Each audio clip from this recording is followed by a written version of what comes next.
Agora vamos continuar, agora o bloco 3, falando como aplicar a LGPD e criar uma rotina de segurança da informação na atenção primária à saúde. Um ponto muito importante é a questão do controle de acesso nos sistemas. Uma coisa que eu sempre reforço, em boa parte das minhas aulas, é a questão dos usuários individuais. Cada profissional ele deve ter um usuário, seu próprio usuário e a sua senha individual. Evitar colocar contas genéricas compartilhadas, como médico 1 ou enfermeiro 1 para toda a equipe. Cada usuário vai ter seu próprio login, sua própria senha e as próprias políticas de controle de acesso. Quando possível, sempre implementar a rotina do duplo fator. Né? Você vai ter algum tipo de autenticação em 2 etapas. Pode ser um aplicativo de autenticação, como o Google Authenticator, ou SMS, ou e-mail, ou outras formas de controle de acesso. YubiKey, qualquer tipo de coisa que permita uma camada a mais de proteção nesse processo de login. As senhas precisam ser fortes, sempre tem que ter uma política de senha robusta, com uma troca periódica. É muito comum, dependendo do sistema, a própria equipe de desenvolvimento já implementar uma rotina de tempos em tempos a pessoa do login, o usuário, ele tem que renovar a senha e não pode repetir a senha anterior, e tem que ter um critério mínimo, usar maiúsculas e minúsculas, números, símbolos, caracteres especiais para ter uma camada mais de proteção. E você nunca vai anotar a sua senha num papel perto do computador, tá? Deixar algum lugarzinho ali anotado com sua senha. Você tem que criar alguma estratégia para deixar essa senha salva. Pode ser no seu celular, no aplicativo de gerenciamento de senhas, algum outro sistema que você vai colocar no seu celular, ou você pode tentar memorizar a senha se sua memória for boa, mas nunca deixar uma senha de acesso tão fácil como um pedaço de papel grudado numa tela. Também é importante definir os perfis de acesso quando você cria um sistema do tipo. Você vai ter um perfil de acesso para quem faz, às vezes, um atendimento inicial. Quando a gente fala na rotina da atenção primária, na verdade vai ser o técnico de enfermagem normalmente que faz acolhimento, pode ser o médico, o enfermeiro também. Acaba que o perfil é muito parecido. Mas em alguns locais você pode talvez ter algum serviço terceirizado que tem uma recepção, alguma coisa do tipo, que só vai cuidar da parte cadastral, ou às vezes um servidor mais da área administrativa vai fazer um atendimento inicial, ele precisa só dos dados cadastrais, não tem que ter acesso ao conteúdo do prontuário. Então, dessa forma, você cria uma camada a mais de proteção em relação aos dados. Um ponto importante que está previsto e que a LGPD cobra é a questão de você definir uma trilha de auditoria. Você tem que ter algum tipo de sistema moderno, implementado, com logs de auditoria, né, seguindo as normas de saúde, não só LGPD, que permitam a rastreabilidade completa em relação ao acesso aos dados. Um dos pontos é a questão do registro de acesso, é quem acessou cada prontuário, quando e por que ele acessou também. É importante ter algum tipo de campo que o usuário ele vai justificar por que ele está acessando. Se tem algum tipo de modificação, isso também tem que ser mapeado e registrado. Quais alterações foram realizadas nos dados dos pacientes. Tem que ter uma detecção de anomalias também, identificação de acessos indevidos ou suspeitos. Isso, normalmente, os sistemas têm várias técnicas diferentes para implementar isso.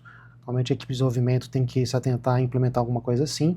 Isso facilita que você identifique de maneira mais precoce algum tipo de incidente de segurança.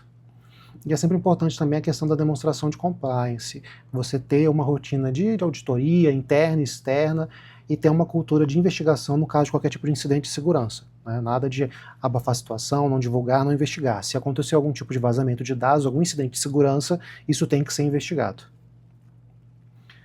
Agora, até puxando um pouco para esse projeto agora, que é o DermaAlert, que é um projeto criado para a parte de câncer de pele, de a gente tentar adicionar algumas tecnologias novas na atenção primária. É uma iniciativa de teledermatologia, não só de teledermatologia, um dos componentes é isso, né? Mas de maneira mais simples em relação a alguns pontos do projeto, a gente consegue falar um pouquinho como seria a prática do LGPD nesse contexto.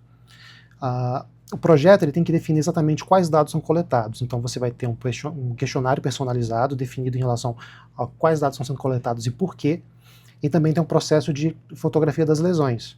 Aí vai ter todo um registro em relação a como está sendo processado, quando foi coletado, dentro do sistema responsável pela coleta. No caso do processamento das imagens, existe um processamento utilizando o aprendizado de máquina para avaliar essa questão do possível diagnóstico. A gente não fala tanto no diagnóstico, mas numa triagem inicial. Né?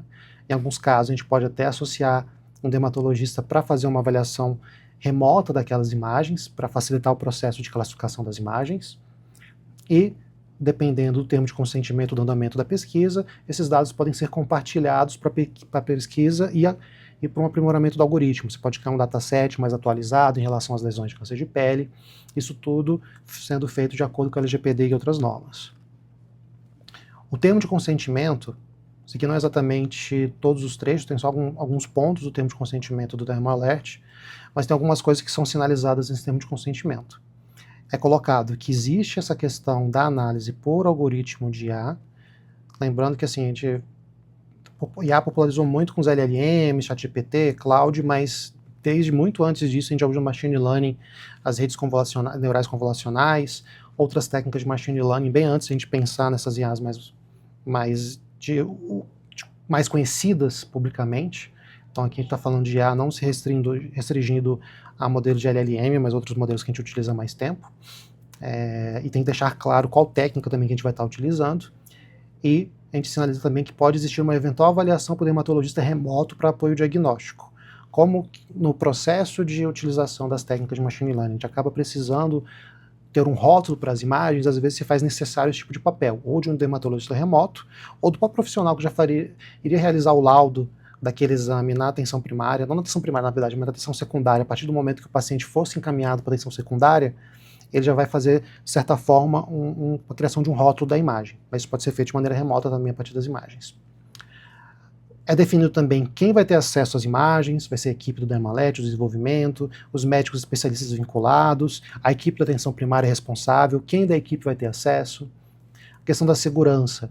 O sistema ele é construído utilizando algumas técnicas de criptografia, tanto em armazenamento como em trânsito, questão da anonimização das imagens, também como elas vão ser utilizadas para fins científicos, de pesquisa, e não só das imagens, mas de qualquer tipo outro de dado. Tanto os dados que são coletados diretamente pelo aplicativo, mas dados que são extraídos de outros sistemas a partir de um processo de interoperabilidade. E, dentro das considerações LGPD, o paciente ele pode desistir do projeto a qualquer momento, continuando recebendo o cuidado padrão. Então, o paciente ele pode relatar que não tem interesse mais em participar da pesquisa, mas é seguido o fluxo normal da secretaria do atendimento dele em relação à lesão de pele dele. E uma norma bem interessante, uma recomendação bem interessante quando a gente vai construir um termo de consentimento nesse tipo de caso, quando o paciente já tem um cuidado que ele vai receber diretamente do serviço e esse projeto ele entra com uma camada a mais, né, de complexidade, seja com uma pesquisa ou com um recurso a mais que está sendo desenvolvido, é importante você separar os consentimentos. Você vai sempre separar o consentimento, vai ser um para o procedimento assistencial, né, da teleconsulta, da teletriagem, lembrando que no contexto de saúde pública isso já é um consentimento automático, mas para a questão de pesquisa ou divulgação científica tem que existir um consentimento em separado. Você faz normalmente um documento único explicando toda a situação, mas existe um consentimento só para a questão da pesquisa e divulgação científica dentro do texto. Tá? Então o paciente ele pode optar por permitir um uso e não o outro, né, exercendo a sua autonomia de forma granular. Ele não precisa assinar um documento único liberando tudo, ele pode ali selecionar o que ele permite dentro do termo de consentimento. Uma coisa importante também quando a gente fala em qualquer tipo de situação, quando a gente trabalha com dados sensíveis, a questão do plano de resposta a incidentes. Quando a gente lida com um grande volume de dados, normalmente a gente vai ter sempre um responsável, né, por esse plano de resposta a incidentes. Normalmente é o DPO, que é o Data Protection Officer, ou um comitê de privacidade, que vai ser responsável por coordenar esse processo todo. Ele é tanto responsável por coordenar todo o processo de segurança dos dados, e da parte de privacidade e segurança, mas também numa situação, num incidente, ele fica responsável também por dar início a todo o processo de avaliação e investigação do incidente. Inicialmente, numa situação de um incidente, um vazamento de dados, uma coisa assim, você tem um processo de contenção, que são medidas mais imediatas para você tentar tirar o sistema do ar, se necessário, ou corrigir uma brecha de segurança, ou às vezes, dependendo do tipo de vulnerabilidade, o tipo de incidente, se você ainda tiver alguma conexão com o possível atacante, você tentar fazer um rastreamento, tentar identificar de maneira mais precisa quem que foi responsável pelo ataque, facilitar o processo de investigação. Existe o processo de apuração, que envolve a gente utilizar os logs de auditoria para identificar a origem da falha, e sempre é importante notificar a Autoridade Nacional de Proteção de Dados e os pacientes que foram afetados conforme a gravidade do incidente. Existem algumas boas práticas diárias que a gente recomenda sempre nessa situação de uso de dados em saúde, de uso de dados sensíveis, que primeiro é a questão da comunicação segura, que você nunca vai usar um aplicativo pessoal seu para enviar dados de pacientes, exceto em alguns casos excepcionais com criptografia. Relembrando que eu comentei no início da aula, O WhatsApp, o Telegram e outros sistemas de comunicação semelhantes, muitos utilizam o que a gente chama de criptografia ponta a ponta. Então, quem só vai conseguir ler o conteúdo da mensagem é quem enviou a mensagem e quem recebeu. Aqui no meio, a empresa que é responsável pelo programa, o servidor que processa a mensagem, ele não tem acesso ao conteúdo da mensagem. Então, teoricamente, é uma comunicação segura. Porém, sempre é complicado quando você começa a utilizar grupos, né, de Telegram, de WhatsApp, alguma outra coisa do tipo. Fica muito mais difícil você acompanhar quem recebe a mensagem, quem compartilha com outras pessoas, tá? Então, quando é de usuário para usuário diretamente, tende a ser um pouco mais seguro, mas quando a gente fala em grupos, isso é muito complicado, tá? É difícil você manter uma segurança nesse sentido. É importante sempre ter uma segurança física, né? Lembrar de sempre bloquear o computador quando você se ausentar, e não deixar senha em um post-it ou um papelzinho no monitor, tá? Isso é um erro horrível. É importante sempre manter o sigilo em conversas. Caso você vá discutir um caso, uma coisa do tipo, você não comentar no local, no ambiente em que outras pessoas possam ouvir, ou até mesmo você deixar também, às vezes, um documento, um relatório que você imprimiu, deixar o computador aberto, alguma coisa que a pessoa possa ter acesso aos dados do paciente de maneira inadequada. Então, você tem que ter esse sigilo nas conversas e como você compartilha os dados. Tá?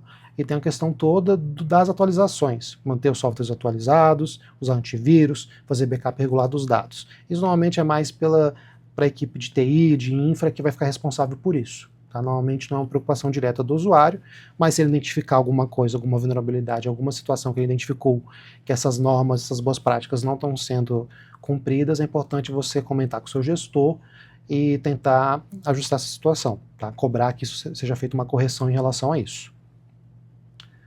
Cultura de segurança sempre é extremamente importante. E isso vai muito também da questão da parte da educação em saúde, a educação como um todo, né? Você fazer treinamentos e tudo mais para criar uma cultura de segurança dentro do serviço. A imensa maioria dos incidentes de cibersegurança acontece algum tipo de erro humano. Ou uma senha fraca, ou um link que foi acessado de maneira inadequada, ou um sistema que não foi atualizado. Então, se a gente tiver um treinamento adequado, uma cultura de segurança, você consegue reduzir bastante essa questão do erro humano. A responsabilidade é de todos, todo mundo, desde o gestor até o profissional que está lidando diretamente com o dado, ele tem que ser responsável pela questão da proteção dos dados, tem que ficar atento a possíveis vulnerabilidades e tem que ser uma vigilância constante. Tá? Sempre ficar observando como está a situação, se está tudo atualizado, tem que ter uma cultura de segurança, realmente a segurança tem que ser uma preocupação diária de todos. Tá? E isso envolve muito a questão do treinamento contínuo, reforço de políticas, tanto quanto as soluções tecnológicas. Não basta apenas você ter uma solução tecnológica muito boa se você vai continuar aqui tendo erro humano, né? Uma pessoa com uma senha fraca, ou uma outra coisa que pode levar a um incidente de segurança. Os conselhos profissionais também costumam ter algumas resoluções em relação a essa questão de segurança.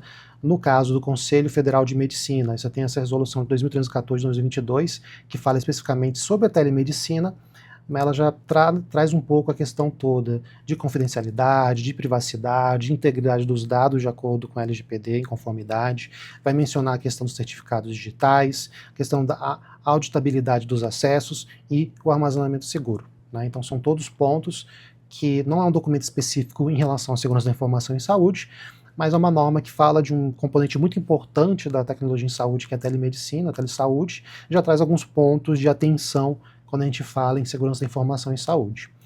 O COFEN, na resolução 754 de 2024, foi uma norma que foi criada, uma resolução, para normatizar o prontuário eletrônico da enfermagem, considerando tanto a LGPD quanto o Código de Ética. O Código de Éticas, eles sempre são instrumentos que são criados para as diferentes categorias profissionais e que trazem muitas orientações importantes em relação à questão de segurança da informação também, né? Em muitos casos a ética ela está muito relacionada à questão de privacidade, você evitar de causar dano a outra pessoa, mas é importante você ter uma resolução que acaba normatizando outras áreas para dar uma segurança a mais, né, na hora de você ter um processo legal em relação a algum tipo de irregularidade. É uma camada a mais de regulamentação. Essa resolução do COFEN, ela reforça que os dados pertencem ao paciente e só podem ser divulgados com autorização ou por dever legal. Tá? Isso considerando questões de saúde pública, algumas situações jurídicas mais específicas, investigações. Então tem algumas situações que está permitida a questão do compartilhamento de informações. Um ponto importante é a questão da certificação da Sociedade Brasileira de Informática em Saúde junto ao Conselho Federal de Medicina. Eles criaram um programa de certificação de sistemas de registro eletrônico de saúde, que segue uma série de normas e recomendações. Tá? Isso aqui é relativamente antigo, até foi criado independente da LGPD, mas acaba sendo uma camada a mais de proteção quando a gente fala de dados em saúde. Por essa certificação, existem alguns requisitos rígidos em relação à questão da estrutura do sistema de prontuário, incluindo alguns padrões de segurança e privacidade, tá? A questão da criptografia e vários outros pontos que são importantes em termos de autenticação e outros critérios de segurança. Tem algumas boas práticas também que envolve também a questão do LGPD, algumas recomendações em relação, muito do que a gente já comentou aqui na aula, em relação a senhas seguras, processo de atualização dos sistemas, avaliação de vulnerabilidades, auditorias, e a questão da capacitação. Tá? Existem as capacitações que são feitas, muitas pela SBIS em relação a isso, e é importante todo órgão, de maneira sistemática, fazer algum tipo de processo de matriciamento, de educação em saúde, capacitação em tecnologias da informação, para ser uma camada a mais em relação à proteção e o uso adequado desses sistemas. Agora, uma pequena pausa, aproveita para descansar um pouquinho, beber uma água, em breve a gente vai começar o próximo bloco.